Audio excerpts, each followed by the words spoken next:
लग्नानंतर होईलच प्रेम या मालिकेचा आजचा म्हणजे 26 डिसेंबरचा हा रिव्ह्यू तुम्ही ऐकत आहात मंडळी. कालच्या भागात आपण पाहिलं होतं की काव्या आली आहे मानिनीशी बोलायला. आता काव्या आणि जीवा या दोघांनी मिळून त्यांचा सगळा भूतकाळ मानिनीला सांगितलाय. कुठेतरी मानिनीने या दोघांना खूप छान मदत केली आहे बरं का प्रेक्षकांनो. तसं बघायला गेलं तर आजचा हा एपिसोड रिव्ह्यू भूतकाळामध्ये आहे. पण हे सगळं सांगत असताना मानिनीने या दोघांना जे केलेले मार्गदर्शन आहे ना, ते अप्रतिम दाखवलंय. त्यामुळे आजचा रिव्ह्यू पूर्ण ऐका शेवटपर्यंत. मानिनी आता या जीवाला म्हणते, बस इथे जीवा, बस इथे. आधी जीवा नको म्हणत असतो, काव्या समोर बसलेली आहे म्हणून. पण मानिनी म्हणते, तुला सांगते ना मी जीवा, चल बस बरं इथे. जीवा समोर बसलेला आहे म्हणून आता काव्याला थोडं ऑकवर्ड होतं. काव्या म्हणते, काकू मी येते हं, 1 मिनिट. आता लगेच मानिनी म्हणते, काव्या बस इथे आणि आता गाठी सोडवल्याशिवाय जाऊ नकोस. काव्या आणि जीवा जरा गडबडून जातात. काव्या म्हणते, काकू मी चहा करून येऊ का? मानिनी म्हणते, बस बस शांतपणे काव्या, मला ना तुम्हा दोघांशी बोलायचंय. मानिनी पुढे म्हणते, तुम्ही दोघं. आता मानिनीचं वाक्य पूर्ण होऊ न देता काव्या आणि जीवा दोघेही ओरडतात, आम्हा दोघांमध्ये असं काही नाहीये. मानिनी म्हणते, अच्छा, म्हणजे विचारायच्या आतच तुम्ही दोघं हे सांगतायत? तुमच्यात काही आहे हे मला विचारायचं नव्हतंच, एवढं तर तुम्हाला कळतं ना. अरे पोरांनो, काव्या, एवढं मी तुम्हाला ओळखते रे. काव्याला पार्थच्या प्रेमात पडताना आणि जीवाला नंदिनीचं हळूहळू होताना मी बघितलंय. तुमचा प्रवास मी अनुभवलाय रे पोरांनो. त्यामुळे तुम्ही मला हे आता सांगू नका. मला आता ते सांगा जे मला माहित नाहीये. तुमचा भूतकाळ सांगा मला. आता हे सगळं मानिनी विचारते तेव्हा हे दोघे थोडे घाबरतात. मानिनी म्हणते, हे बघा पोरांनो, टाळाटाळ करू नका. जे काही झालंय ते मन मोकळेपणाने सांगून टाका. असं म्हणतात ना, डॉक्टरला आणि वकिलाला सगळं खरं सांगावं, तसंच ह्या आईला विश्वासाने खरं खरं सगळं सांगून टाका. आजचा भाग खूप छान आहे. जे प्रेक्षक नवीन आहेत ना, त्यांना हे सगळं समजायला खूप मदत जाणार आहे. आता मानिनी म्हणते, पोरांनो, हे सगळं कधी आणि कुठून सुरू झालं रे? काव्या म्हणते, काकू, साधारण 1 वर्ष आधी आम्ही दोघंही भेटलो होतो. जीवा म्हणतो, मी काव्याला प्रपोज केलं होतं आई. आणि आता जीवाला पुढे नाही सांगायचं असतं, त्याला असं विचित्र वाटायला लागतं एकदम अचानक. तो म्हणतो, जाऊ दे ना, सोड नाही, कशाला आपण या विषयावर बोलतोय, असं म्हणून जीवा निघून जात असतो. मानिनी म्हणते, जीवा थांब थांब म्हटलं ना जरा वेळ. मानिनी त्याच्या मागे जाते आणि म्हणते, हे बघ जीवा, हे जे अवघडलेपण आहे ना, हे संपायला हवंय. जीवा म्हणतो, अगं आई, हे अवघडलेपण आहे आमच्यात अजूनही. मानिनी म्हणते, अरे मग हे संपायसाठीच बोलायला पाहिजे ना जीवा. मला सांग, उद्या जाऊन नंदिनी, पार्थ तुम्हाला हे सगळं विचारणार आहेत तेव्हा काय उत्तर द्याल तुम्ही? आता जीवा जरा स्तब्ध होतो. मानिनी म्हणते, प्रश्न राहतीलच ना जीवा. प्रॉब्लेमचं सोल्युशन तेव्हाच मिळतं जेव्हा आपण प्रॉब्लेमला फेस करत असतो. तुला सांगायला हवं मला सगळं. फेस इट जीवा, फेस इट. चल बोल मला सगळं, सांग काय काय. जीवा म्हणतो, अगं आई, ते मी काव्याला प्रपोज केलं आणि मग आमचं अफेअर सुरू झालं होतं. मानिनी म्हणते, मग तू तेव्हाच घरी का नाही आलास तिला घेऊन भेटवायला? बोल जीवा, बोल. जीवा आता म्हणतो, आई ते आई. आता त्याला बोलता येईना. मग काव्या समोर येते आणि म्हणते, काकू, मीच त्याला नाही म्हणत होते नेहमी. काव्या आता मानिनीला सांगते, काकू, मला असं वाटत होतं, जोवर जीवा स्वतःच्या पायावर उभा राहत नाही, सेटल होत नाही, तोपर्यंत घरी सगळं सांगण्यात काहीच अर्थ नाहीये. जीवा म्हणतो, हो ग आई. आणि अचानक दादासाठी नंदिनीचं स्थळ आलं होतं. आम्ही दोघं तेव्हा खूप खुश झालो होतो. आम्हाला असं वाटलं होतं की यांचं एकदाचं लग्न झालं की पुढचा नंबर आमचाच असेल. पण तसं झालंच नाही. लग्नाच्या दिवशीचा तो गोंधळ आणि त्या दिवशी मी त्या लहान मुलीला घेऊन हॉस्पिटलमध्ये गेलो. आता ते सगळं आपल्याला पुन्हा व्हिज्युअलाइज करून दिलंय. नंदिनी आणि पार्थचं लग्न असतं ना, त्या दिवशी नंदिनीला तो दीपक किडनॅप करतो आणि त्या दिवशीच एक मुलगी तिथे शॉक बसून खाली पडते आणि जीवा त्या मुलीला हॉस्पिटलमध्ये घेऊन जातो. इथपासून जीवाने सगळं सिक्वल मानिनीला सांगितलंय, कसं कसं घडलं, काय काय घडलं. काव्या पुढे म्हणते, हो असं सगळं झालं होतं. जीवा पुढे म्हणतो, त्या मुलीला मी मंडपातून घेऊन गेलो, हॉस्पिटलाइज केलं. त्या मुलीला तिथे घेऊन येईपर्यंत खूप उशीर झाला होता. ऑलरेडी काव्याचं लग्न झालं होतं. काव्या म्हणते, हो काकू, आमची वेळ चुकली. आम्ही लग्नात कोणाशी काही बोलायच्या मनस्थितीतच नव्हतो. आणि जेव्हा लग्नात मी बऱ्याच वेळेला जीवाला सांगत होते की आपण सांगून टाकूया, म्हणजे मी घरी आल्यावर पण जीवाला म्हणत होते की आपण सांगून टाकूयात, पण जीवा मात्र तेव्हा नाही म्हणत होता. मानिनी म्हणते, मग काय झालं? काव्या म्हणते, काकू मी बऱ्याचदा जीवावर प्रेशर टाकायचा प्रयत्न केला होता. तू सांग नाहीतर मी सांगते सगळ्यांना. जीवा म्हणतो, हो आई. मला काव्या म्हणत होती, की तुझ्या या छातीवरच्या टॅटू बद्दल मी सगळ्या जगाला सांगेल. आता यांनी सगळ्यात जास्ती मानिनीचं एक्सप्रेशन दाखवलंय बरं का प्रेक्षकांनो इथे.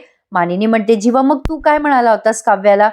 का आता जीवा उत्तर देतो मानिनीला, की आई मी तिला म्हणालो की काव्या तू जगात एकटीच काव्या नाहीयेस, जगात भरपूर काव्य आहेत. मी सांगून देईल की दुसरी कुठली तरी काव्य आहे.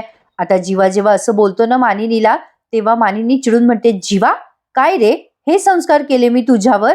एखादी मुलगी चिडून तुला मदत मागते तर तू तिला उडवून लावलंस? खरं सांगू का, तुमचं हे सगळं ऐकून ना खरं तर माझ्या अंगावर शहारा आलाय. नाही, लग्नानंतर पण तुम्ही घरी आलात या तेव्हा तुमच्यात इतकं काय चालू होतं आणि आमच्यात काहीच नजरेला पडलं नाही रे. कमाल आहे, आम्हाला काहीच कसं कळलं नाही?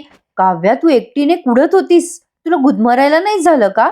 आता काव्या छान एक्सप्रेस करते आणि म्हणते, हो काकू झालं होतं गुदमरायला, खूप घुसमट होत होती या सगळ्यात. जीवाशी मी फक्त भांडत नव्हते तर माझं मनही माझ्या बुद्धीशी भांडत होतं.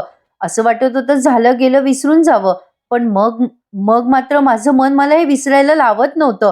म्हणजे या सगळ्यामध्ये माझ्या ताईचा दोष नव्हता ना, माझं. आणि पार्थचं लग्न लागल्यानंतर जीवा त्यावेळेला माझ्याशी बोलायला आला होता. आता तिथे पुन्हा भूतकाळ दाखवलाय. लग्न लागल्यानंतर पण जीवा आला होता. तो काव्याला बोलत होता की तुझं तुझं माझ्यावर प्रेम आहे ना काव्या? त्यावेळेला काव्या त्याला उत्तर देते की हो रे जीवा, माझं तुझ्यावरच प्रेम आहे आणि खूप प्रेम आहे. आता जीवा त्यावेळेला तिला म्हणतो, मी सांगतोय तसं करशील? काव्या म्हणते, हो मी तू सांगेल तसंच करेल जीवा. तेव्हा जीवा तिला म्हणतो की काढून टाक हे मंगळसूत्र, फेकून देते मंगळसूत्र आणि सांग तुझं आणि माझं एकमेकांवर प्रेम आहे, आपण सांगून टाकू सगळ्यांना काव्या, चल. आता हा सगळा सीन त्यांनी आपल्याला इथे व्हिज्युअलाइज करून दिलाय बरं का. काव्या ते सगळं आठवते आणि पुन्हा डिस्टर्ब होते. मानिनी म्हणते, अच्छा त्यावेळेला तू नाही म्हणाली होतीस का काव्या? मग आता जीवा म्हणतो, आई अगं आम्ही हे सगळं मुद्दाम नव्हतं केलं. मी लग्नाच्याच दिवशी म्हणालो होतो काव्याला की आपण सगळ्यांना सांगू, हवं तर मी सांगतो. पण तेव्हाची परिस्थिती खूप भयंकर होती ग. काव्याला सुद्धा काहीच करता आलं नाही आणि मलाही. आणि नंतर कोणाची मनस्थिती नव्हती सगळं ऐकून घेण्याची. तसं पाहायला गेलं तर नंदिनीला नंदिनीला मी हे सगळं सांगायचा प्रयत्न करणार तेव्हा नंदिनीची अवस्था ठीक नव्हती ग आई. ती असं वाटलं होतं मला ती तिच्या जीवाचं काही बरं वाईट करून घेईल तर, आणि त्यातनं तिच्या आईला पण मध्ये हार्ट अटॅक येऊन गेला. अशा परिस्थिती आल्यानं खूप अवघड झालं होतं. खरं तर ही अशी परिस्थिती कोणावरही येऊ नये ग आई. आता मानिनी म्हणते, अच्छा मग नंतर हे सगळं कसं सरलं? म्हणजे अचानक झालं सगळं की हे सगळं हळूहळू विरत गेलं तुमच्या मनातून?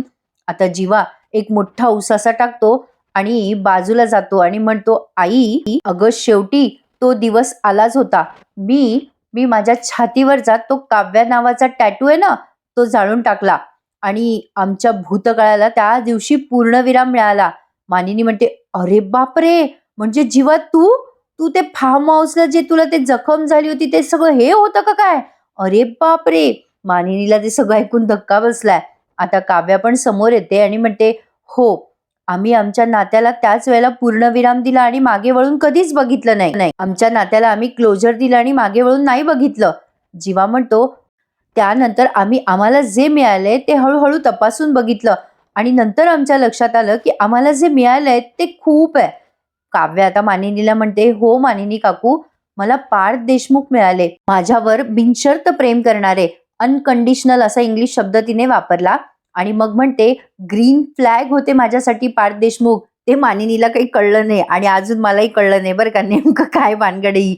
मानिनी म्हणते, ग्रीन फ्लॅग म्हणजे हिरवा झेंडा? पार्थ हिरवा झेंडा कसं काय झाला हिच्यासाठी? जीवा म्हणतो, आई ग्रीन फ्लॅग म्हणजे नात्यातली ती व्यक्ती जी परफेक्ट असते. काव्या म्हणते, हो काकू, ती व्यक्ती कायम सगळं सहन करते. जीवा म्हणतो, ती व्यक्ती कायम आपल्याला प्रेफरन्स देते आई. काव्या म्हणते, जी व्यक्ती तुम्हाला आवडेल असंच वागते. आता यावर मानिनीने खूप सुरेख उत्तर दिलंय बरं. जे जेनझी आहेत ना त्यांनी नक्की ऐका. मानिनी म्हणते, अरे त्या ग्रीन फ्लॅग विषयी किती चुकीच्या गोष्टी आहेत तुमच्या मनामध्ये. एकतर कुठलीही व्यक्ती कुठलंही नातं असं परफेक्ट असं नसतं रे पोरांनो. आणि दुसरं म्हणजे एखाद्या जोडप्यामध्ये फक्त एकच व्यक्ती सहन करते म्हणजे त्या जोडप्यामध्ये समानता नाहीये.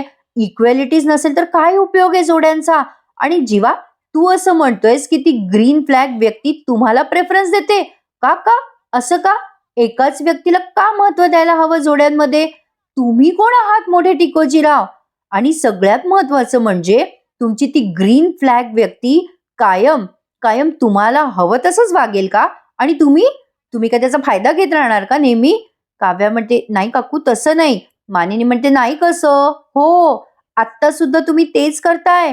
अरे तुम्हीच मला म्हणालात ना, नंदिनी तुझ्या आयुष्यातली आणि पार तुझ्या आयुष्यातला ग्रीन फ्लॅग आहे म्हणून. काय ग काव्या, तुम्हाला सांगू का? ग्रीन फ्लॅग व्यक्ती ती असते जी तुम्हाला समजून घेते, सांभाळून घेते, तुमच्यावर प्रेम करते, कायम तुमच्या सोबत राहते आणि तुमचं चुकलं तुमचं कान धरते, तुमचं कौतुक करण्यासाठी अक्षरशः स्वतःचा जीव ओवाळून टाकते. अशी ग्रीन फ्लॅग व्यक्ती नंदिनी आणि पार्थ होते. काव्या म्हणते, होते? असं का बोलताय तुम्ही मानिनी काकू? होते म्हणजे आमचे पार्टनर काय आम्हाला परत स्वीकारणार नाही का आम्हाला? मानिनी आता म्हणते, स्वीकारतील, नक्की स्वीकारतील. पोरांनो, थोडं तुम्हाला थांबावं लागेल. छान बोलल्या ना प्रेक्षकांनो मानिनी काकू. ग्रीन फ्लॅग विषयी यांच्या ज्या भ्रामक संकल्पना होत्या त्या मानिनीने खूप छान पद्धतीने क्लिअर केल्यात. मला ना मानिनीचं बोलणं आज खूप आवडलं. खरं सांगू, मनापासून सुरुवातीला पाहिलं तर असं वाटलं बाई आजचा एपिसोड जरा सोसोच आहे, पण जेव्हा पाहिला ना मनापासून तेव्हा खूप आवडला बरं का प्रेक्षकांनो. छान दाखवलंय त्यांनी. बघा ना, आजकालच्या तरुण पिढीच्या काय संकल्पना असतात. म्हणजे लग्न झाल्यावर फक्त एकाने सहन करायचं आणि एकाने त्याचा गैरफायदा घ्यायचा असं नसतं ना. इक्वॅलिटी हवी जोडप्यांमध्ये आणि प्रत्येक गोष्टीची. नात्यामध्ये समानता आणि विश्वास असला ना की सगळं सोपं होऊन जातं. मानिनी पोरांना म्हणते पुढे, जीवा आणि काव्याला, पोरांनो आता तुम्ही मला हे सगळं सांगितलंय ना अगदी क्लिअर, मला बघा शांत वाटलंय. त्या दोघांनाही सगळं जेव्हा कळेल ना तेव्हा त्यांनाही शांत वाटेल. थोडा वेळ जाईल पण तुमच्यातला विश्वास ढळू देऊ नका. कधी कधी नात्यामध्ये लॉंग डिस्टन्सची ही फेज येतो दुरावा. कधी कधी तो दुरावा इतका जास्ती होतो ना की मग आपल्याला प्रेमाची किंमत कळायला लागते हळूहळू. अर्थातच तुमच्या बाबतीत लवकर दुरावा मिटू देत हे मी देवाकडे सतत मागत राहील पोरांनो. पण कसं आहे ना, त्यासाठी काहीतरी तुम्हाला करावं लागेल. आता मानिनी खूप छान सांगते या पोरांना बरं का. प्रेक्षकांनो, आजचा रिव्ह्यू आवडतोय ना, मग लाईक करूनच टाका. जीवा म्हणतो, आई आई काय करावं लागेल? मी मी काहीही करायला तयार आहे नंदिनीसाठी. आई, आम्हाला ना आमच्या पार्टनर्सला आता गमवायचं नाहीये. काव्या म्हणते, हो ना, मी तर एवढी हडतूड केली आहे माझ्या बोक्याला. आय नो, देशमुखांना मला ना सगळी भरपाई करायची आहे. मला तशी संधीच मिळाली नव्हती. त्यावर मानिनी छान बोलते आणि म्हणते, पोरांनो, तुम्ही जर एका घरात राहत नसता ना तर ही परिस्थिती कदाचित वेगळी असती. पण आता खूप अवघड होऊन बसले हे सगळं. पण ठीक आहे, सो जे झालं ते झालंय. आता ते आपण बदलू शकत नाही. आता तुम्हाला तुमच्या पार्टनर्सला नाही ना गमवायचंय, मग मी आहे ना, मी मदत करेल तुम्हाला. तुम्ही तुमच्यातला विश्वास ढळू देऊ नका, प्रयत्न करत राहा. जीवा म्हणतो, हो आई, आम्ही आमच्यातला विश्वास सोडणार नाही, प्रॉमिस यू. ए काव्या, नंदिनी कशी आहे ग? ती जेवते ना, तिला एकटीला सोडू नकोस ग, तिच्यासोबत कायम राहा. आता काव्याला हे सगळं जीवा बोलतोय बरं का मध्येच. काव्या म्हणते, नाही रे जीवा, नाही सोडणार तिला, तू नको टेन्शन घेऊ. मी कायम नंदिनी ताईच्या सोबत असेल, तू नको काळजी करूस. आणि जीवा, तू सुद्धा पार्थला एकटं पडू देऊ नकोस. ते तुला लांब करायचा प्रयत्न करतील पण तू तरी सुद्धा हट्टाने त्यांच्या जवळ जा. आणि चिडले ना ते, तर एक काम कर, अरे 10, 9, 8, 7 असे उलटे आकडे मोजायला लाग त्यांच्या समोर आणि मग ते शांत होतील. आता मानिनीला थोडं हसू आलंय बरं का गालातल्या गालात, की यांच्या पार्टनर्सवर किती छान जीव झडलाय. कसं असतं प्रेक्षकांनो, कधी न कळत्या वयात अशा चुका होतात, पण जेव्हा समंजसपणा येतो ना तेव्हा कळतं की कुठे थांबायचंय. शेवटी डेस्टिनी हे सगळं ठरवत असते. ऋणानुबंधाच्या गाठी वगैरे म्हणतात ना, तसं काहीतरी. आता काव्या म्हणते, काकू मी निघते, घरचे वाट बघत असतील.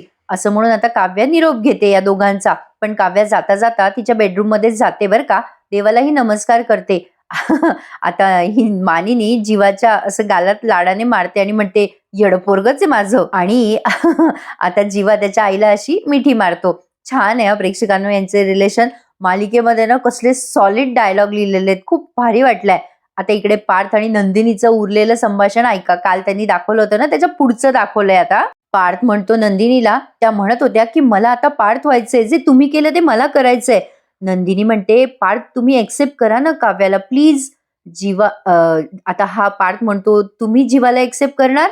नंदिनी म्हणते, "नाही हो, आता मला नाही जमणार हे सगळं करायला. आता मी जीवांसोबत नाही राहू शकत पार्थ. मी नुसता त्यांचा आवाज जरी ऐकला ना तरी मला त्रास होतो. माझं बळ सगळं गळून पडतं. माझ्या आठवणी मला त्रास देतात पार्थ आणि आता मी ठरवलंय." आता पार्थ म्हणतो, "काय ठरवलंय नंदिनी?" नंदिनी म्हणते, "मी आता घटस्फोट घेणार आहे जीवांपासनं. मी त्यासाठी जीवांना भेटेल. त्यांना मला मनवावं लागेल पण मी हे करेल." त्यावर पार्थ म्हणतो, "तुम्हा बायकांना नेहमी कसं काय पटकन कळतं हो? तुम्हाला काय हवंय? आम्हा पुरुषांना चटकन कळतच नाही. आम्हाला काय हवंय?" पार्थ पुढे म्हणतो नंदिनीला, "तुम्हा बायकांचं चांगलं आहे. तुम्हाला माहेर, सासर अशी 2 घरं असतात. म्हणजे सासरी काही झालं तर तुम्ही माहेरी जाऊन बोलू शकता मनमोकळेपणाने. पण पुरुषांचं काय? घरात काही घडलं मनाविरुद्ध तर पुरुषाने कुठे जायचं? खूप अवघड असतं ना पुरुषांचं. आम्हाला दुसरा ऑप्शनच नसतो. खरंच आता मला तर माझ्या घरात जायची पण इच्छा होत नाहीये नंदिनी." आता नंदिनी हे सगळं ऐकते मनापासून फोनवर. पार्थ म्हणतो, "मला तर माझ्या रूममध्ये तर जायची अजिबात इच्छा होत नाहीये नंदिनी." आता पार्थ जेव्हा असं बोलतो त्या नंदिनीशी तेव्हा नंदिनी ऐकून घेते त्यांचं. आता यांचं कसं ना एक वेगळाच बॉन्ड तयार झालाय प्रेक्षकांनो. आता इकडे काव्या आली आहे बरं का बेडरूममध्ये. पार्थ आणि नंदिनीचं बोलणं एवढंच दाखवलंय. या सीनमध्ये आपण बघतोय की काव्या त्या बेडरूमला आता बघायला लागते आणि मनापासून तिला आता ते सगळं हवं हवंसं वाटतंय ना. त्यामुळे तिथल्या प्रत्येक गोष्टी, पार्थचा तिथे असलेला सगळा तो सहवास, त्याचा वावर तिला ते आठवायला लागतं आणि आतापर्यंत पार्थ सोबत घालवलेल्या सगळ्या त्या सहवासाच्या गोष्टी तिला आठवतात आणि मनाशीच तिला हसू येतं. इथे मालिकेचं त्यांनी छान असं ते टायटल सॉन्ग आपल्याला प्ले केलंय, पण सॅड सॉन्ग मध्ये प्ले केलंय त्यांनी, पण ते ऐकायला फार सॉलिड वाटतं. काव्या आता पार्थला अशी आलिंगन देते ना, तो सीन त्यांनी इथे व्हिज्युअलाइज करून दिलाय. सगळ्या भूतकाळातल्या गोष्टी आठवल्यात. आज जरी भूतकाळ दाखवला असेल ना, तरी मला माहिती आहे तुम्हाला हा माझ्या आवाजात ऐकायला आवडला असेल, असं एक मी अपेक्षा करते. तर असो, आता काव्याला इथे बऱ्याच वेळा आठवणी आठवल्यात आणि आजचा हा भाग त्यांनी त्याच सगळ्या पिरियडमध्ये घालवलाय. आता काव्या ते सगळं आठवत असते, मनाशी हसत असते आणि पार्थची आठवण काढून तिला तर रडायला पण येतं. काव्या आता मनात विचार करते, या खोलीने काव्यार्थाचा प्रवास बघितलाय. या खोलीने काव्यार्थला हसताना, रडताना, भांडताना, प्रेम करताना पाहिलंय. ही आमची खोली आहे आणि ही खोली आमचीच राहणार. कसं करायचं, काय करायचं पुढे मला माहित नाही. पण मी या खोलीत पुढे येणार, नक्की येणार. काव्या काहीतरी विचार कर गं, काहीतरी विचार कर, काहीतरी कर. हे लग्न तुला वाचवायचंय काव्या. आधीच्या पार्थला आता तुला परत मिळवायचंय आणि काहीही झालं तरी ते मी करणार. मी माझ्या पार्थला नक्की मिळवणार. आता तिथे असलेलं ते पार्थचं स्केचचं ड्रॉइंग बुक आहे ना, ते ती हातात घेते आणि त्या ड्रॉइंग बुकला खूप वेळ बघायला लागते. त्यावर पार्थने काव्याचं स्केच काढलेलं असतं. काव्या त्या स्केचला न्याहाळत असते आणि आता थोडी इमोशनल झालेली दाखवली आहे ती. आता मनातून ती विचार करते, पार्थ देशमुख, तुम्हाला मी पुन्हा मिळवणारच. तुमच्या आयुष्यात मी परत येणारच पार्थ देशमुख. हा शब्द आहे. काव्याचा शब्द, पार्थ देशमुखचा शब्द आहे हा. असं काव्या स्वतःच्या मनाशी ठरवते आणि आता प्रेक्षकांनो मालिका इंटरेस्टिंग होणार आहे बरं का. म्हणजे काव्या आता पार्थला कशी कशी मनवते ते बघायला फार भारी वाटणार आहे. म्हणजे आतापर्यंत जे जे पार्थ तिच्यासाठी करत होता ते सगळं काव्या करणार आहे आणि जीवा नंदिनीचं पण तसंच होणार आहे बरं का. या दोघांची केमिस्ट्री आणखीन रंगणार आहे. आता पुढचा प्रोमो बघा. रम्या म्हणत असते, काही झालं तरी मी त्या मांजरीला माझ्या पार्थ जवळ येऊच देणार नाही. म्हणत असतात, ती मांजर ती काही तुला पार्थच्या जवळही जाऊ देणार नाही बरं. आता रम्या म्हणते, आई ती मांजर असेल ना तर मी पण वाघीण आहे, वाघीण. मी दाखवतेच तिला, जाऊच देणार नाही तिला पार्थच्या जवळपास. असं या दोघींचं बोलणं चालू आहे आणि इकडे अचानक नंदिनीने तिच्या आणि जीवाच्या फोटोला सोशल मीडियावर लाईक केलं आणि मग जीवाने लगेच तिला फोन केला आणि म्हटला, अरे वा, चकाचक बाई, तू आपल्या फोटोला लाईक केलंस. नंदिनी म्हणत असते, ते ते चुकून झालं माझ्या. हे बघा जीवा, मी काही ठरवून लाईक वगैरे केलेलं नाही फोटोला. मग जीवा तिला म्हणतो, आठवण येत होती ना तुला माझी, म्हणून फोटो बघत होतीस ना चकाचक बाई. पण नंदिनी काही तिच्या मनातल्या भावना कबूल करणार नाहीये. इतक्या थोडा वेळ जाणार आहे, त्यामुळे थोडासा वेळ आपण या जोड्यांना देऊयात. आता कसं आहे प्रेक्षकांनो, नंदिनी जरा मॅच्युअर्ड आहे या दोघांमध्ये, म्हणजे जीवा आणि नंदिनीमध्ये. त्यामुळे यांची केमिस्ट्री रंगायला जरा वेळ लागतो, पण जी रंगते ना ती भारी असते. बघूयात आता काव्या आणि पार्थच्या लव्ह स्टोरीमध्ये रम्या नावाची विलन आहे बरं का. त्यामुळे काव्यासाठी हे युद्ध जरा अवघड होणार आहे, पण काव्या रम्याला पुरून उरते. त्यामुळे मजा येणार आहे प्रेक्षकांनो यांची नोकझोक बघायला. काय म्हणता, छान असणार आहे ना पुढचे रिव्ह्यू? मग लाईक करा आणि आपल्या या चॅनलला सबस्क्राईब करायला विसरू नका, कारण तुमच्या ह्या चॅनलवरती, तुमच्या या लाडक्या चॅनलवरती तुम्हाला या मालिकेचे फक्त खरे रिव्ह्यूज ऐकायला मिळतील. सोशल मीडियावर खोट्या रिव्ह्यूजचा सुळसुळाट सुरू आहे. वाटेल ते फोटो, घाणेरडे फोटो टाकून या मालिकेचे काहीच्या काही रिव्ह्यू दिले जातात. हे खरं तर चुकीचं आहे. जेन्युअनली प्रेक्षक म्हणून मी माझे हे मत मांडतीये.